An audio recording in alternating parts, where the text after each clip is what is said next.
Meus irmãos e minhas irmãs, paz e bem. Na antífona de entrada de hoje, nós assim rezamos: Cristo é o mediador de uma nova aliança, para que, por meio de sua morte, recebam os eleitos a herança eterna que lhes foi prometida. Esse texto é da carta aos Hebreus. A carta aos Hebreus é o segundo grande texto que nós usamos na liturgia das horas para a preparação no ofício das leituras para a Páscoa. Nós começamos a ler no início da quaresma o livro do Êxodo, depois algumas partes de Levítico e Deuteronômio, e depois a segunda parte entra a carta aos Hebreus, que é uma leitura escrita então, um texto para os Hebreus, uma leitura do Antigo Testamento a partir do Cristo, o Cristo como realização do Antigo Testamento. Na leitura de hoje, nós nos encontramos com o capítulo 17 do livro do Gênesis, que vai ser a segunda narração da aliança feita de Deus com Abraão.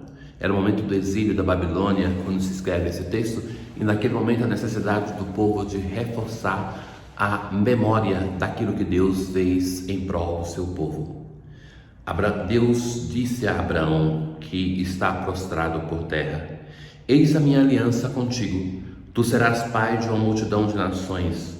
Já não te chamarás Abraão, mas teu nome será Abraão. Não mais Abrão, mas Abraão. Ou seja, Deus muda o nome deste homem em sinal de uma vocação. Muitas vezes na palavra de Deus nós encontramos esse símbolo da mudança de um nome, de dar um nome a uma pessoa para ser sinal de uma missão, da vocação dessa pessoa. Farei crescer a tua descendência, farei nascer de ti nações, estabelecereis minha aliança entre mim e ti. Uma aliança eterna, para que eu seja teu Deus e o Deus dos teus descendentes. Veja, para os povos daquela antiguidade, ter uma família, ter um grupo de pertença era algo muito importante. Era um modo de sobreviver em um clima hostil, no perigo de que o inimigo viesse para tomar conta de tudo. Então, este homem que não tem filhos, Deus faz para ele uma promessa de uma descendência de uma terra. A ti e a teus descendentes darei a terra em que vives como estrangeiro, como o país de Canaã, como propriedade para sempre. Guarda a minha aliança, tu e a tua descendência para sempre. Em dizendo isso a Abraão, Deus está dizendo então à sua descendência, a todos nós que somos os seus filhos.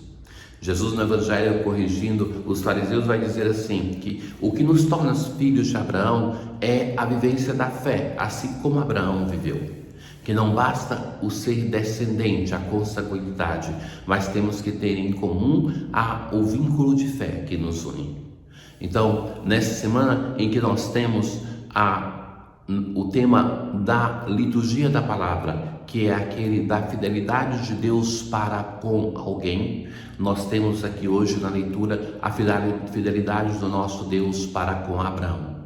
Ele que é escolhido, ele que vai ser o pai de numerosa nação e que vai acreditar nisso a partir da dimensão da fé.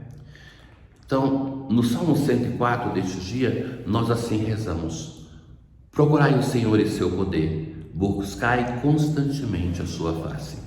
Se recordem que a face de Deus, ela provoca um certo temor nas pessoas.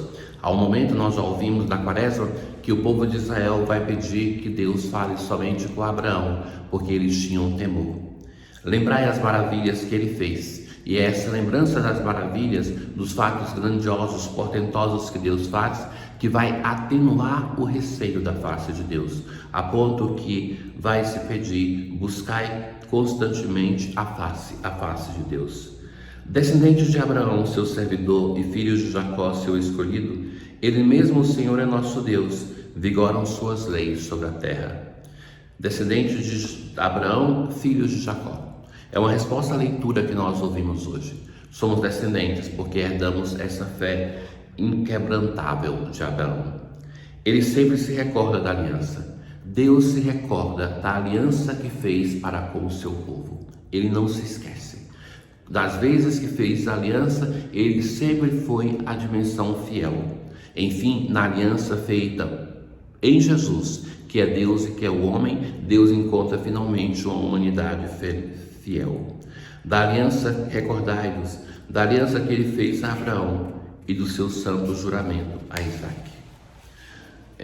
Na aclamação ao Evangelho, nós encontramos um versículo do Salmo 94, é aquele clássico salmo que convida à oração, um salmo invitatório. Oxalá ouvisseis hoje a sua voz, não fecheis os corações como em Meriba. É a terceira vez que nós encontramos esse versículo no tempo de Quaresma, para introduzir aquilo que Jesus vai nos dizer no capítulo 8 do Evangelho de São João. Jesus continua um discurso para com os judeus, os seus inimigos, e vai dizer assim: em verdade vos digo. Recordem-se que essa expressão recorrente no quarto Evangelho, ela introduz uma grande verdade que vai ser revelada. Se alguém guardar a minha palavra, jamais verá a morte. Então os judeus vão dizer: agora sabemos que tens um demônio. Abraão morreu e os profetas também. E tu dizes: se alguém guardar a minha palavra, jamais verá a morte. Acaso és maior do que o nosso pai Abraão? Jesus respondeu: se me glorifico a mim mesmo, minha glória não vale nada. Quem me glorifica é meu Pai. No entanto, não o conheceis. Ou seja, a glória que ele recebe vem do Pai.